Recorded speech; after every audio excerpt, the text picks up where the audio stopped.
Welcome back to the Goddess Complex. Before we jump into today's episode, I'd like to formally apologize for my appearance.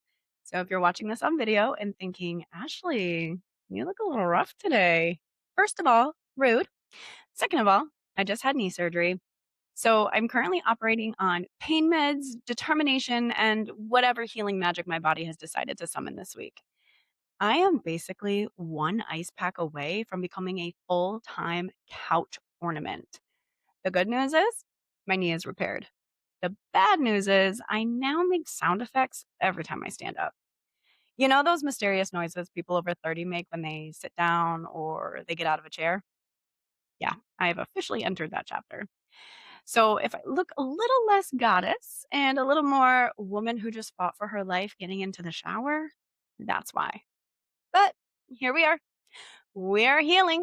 We are thriving ish. And I still have enough energy to lovingly call you out on your subconscious beliefs. So let's get into it.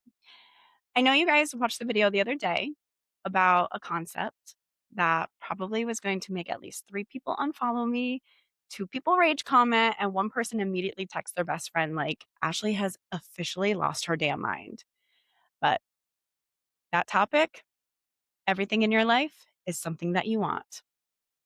I know, I know. Some of you just clenched your jaw so hard you almost cracked a molar. You're thinking, Ashley, I do not want my emotionally unavailable boyfriend. I do not want my toxic ex. I do not want my credit card statement. And honestly, fair, consciously, you don't want those things. But subconsciously, oh, now we're getting to the juicy stuff. Because your subconscious mind is basically that friend who keeps taking you back to that same restaurant every weekend. You know the one. The food is mediocre, the service is terrible. You've complained about it probably 17 times. But when someone suggests somewhere new, you're like, I don't know. What if I hate it? Your subconscious is obsessed with familiar, not healthy, not aligned, not expansive, familiar, which explains a lot about some of our dating histories. And can we be honest? Have you ever dated different people who somehow all arrived with different names with the exact same emotional damage? Like, wow, amazing. The casting department really outdid themselves this season. Different face, different job, different hometown, same nonsense.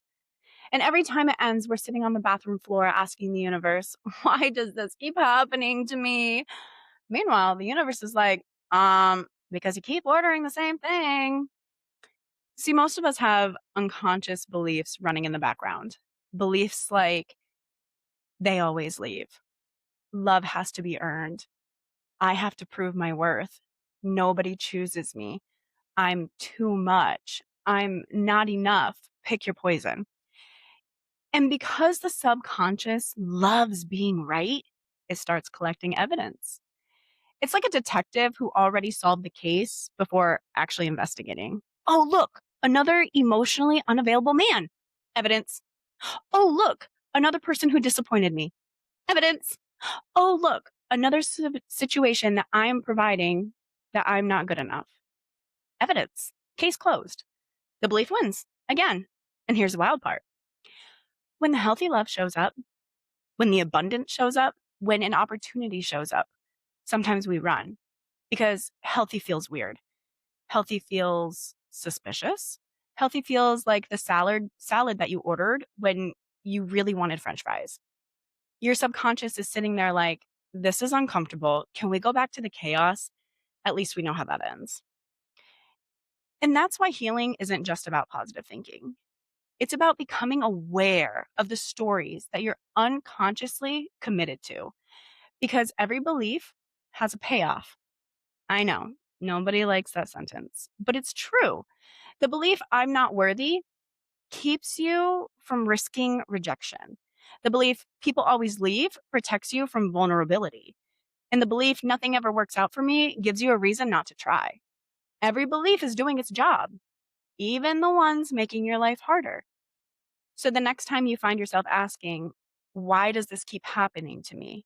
Try asking, what is this belief helping me prove? that question's going to change your life and maybe annoy you because suddenly you realize the universe isn't punishing you, it's reflecting you, which is empowering and also very slightly inconvenient. Because now we can't blame Mercury retrograde for everything. Trust me, I have tried. So before you go today, I want you to think about the area of your life that frustrates you the most right now.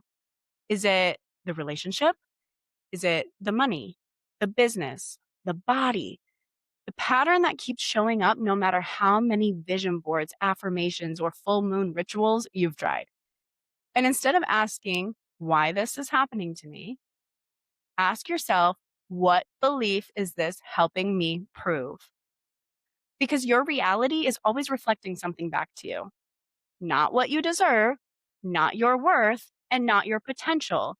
It's your beliefs. And the beautiful thing about beliefs, they're not facts. They're stories. Stories that you've practiced, stories that you've repeated, and stories that you've gathered evidence for. And if a belief can be learned, it can be unlearned. If a story can be written, it can be rewritten. So maybe the question isn't, how do I change my life?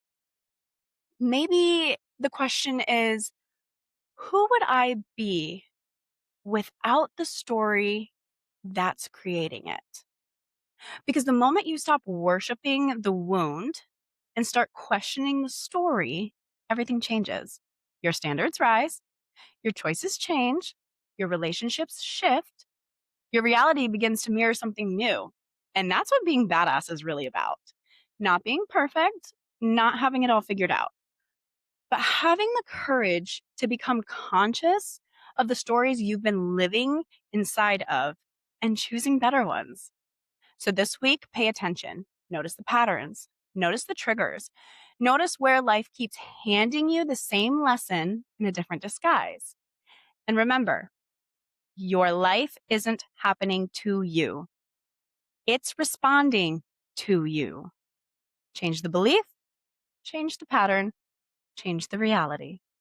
So until next time, stay conscious, stay curious, and keep becoming the person you are always meant to be.